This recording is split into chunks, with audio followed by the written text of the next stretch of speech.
Salut, c'est Xinping Anne de France. Bienvenue dans ce deuxième cours de la présentation en chinois. Dans le dernier cours, on a appris comment poser la question tu t'appelles comment et comment y répondre. Si tu ne l'as pas encore regardé, je t'invite à la regarder et puis n'oublie pas de t'abonner à ma chaîne YouTube. Dans ce deuxième cours, je vais t'apprendre la question et la réponse pour reconnaître l'âge de quelqu'un. Donc on sait déjà ce que sont les 8 pronoms personnels. 我、你、他、他、我们、你们、他们、他们. Il y a deux façons pour poser la question tu as quel âge. Soit on peut utiliser l'interrogatif 几, 几 ça veut dire combien, mais cet interrogatif pour moi est limité au chiffre de 1 à 10.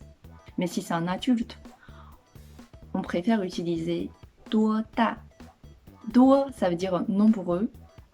Ta, ça veut dire grand. 多大几和多大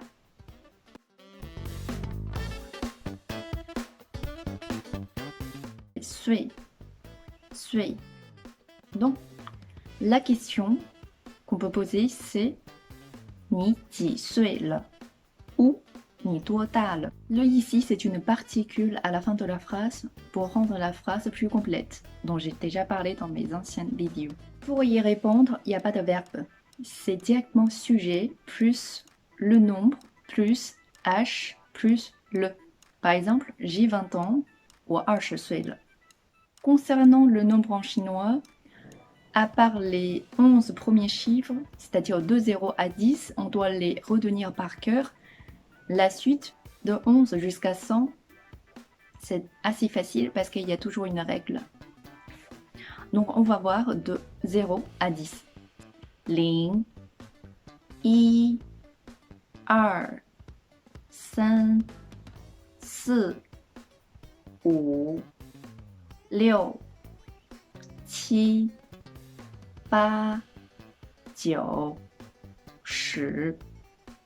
Voilà les 11 premiers chiffres. Si tu as du mal à prononcer, je te conseille de retourner la vidéo et répéter cette partie. Et maintenant, on va regarder de 11 jusqu'à 20. Et de 20 jusqu'à 30, c'est la même chose. De 11 jusqu'à 20, c'est 11, 12, 13, 14, 15, 16, 17, 18, 19, 20.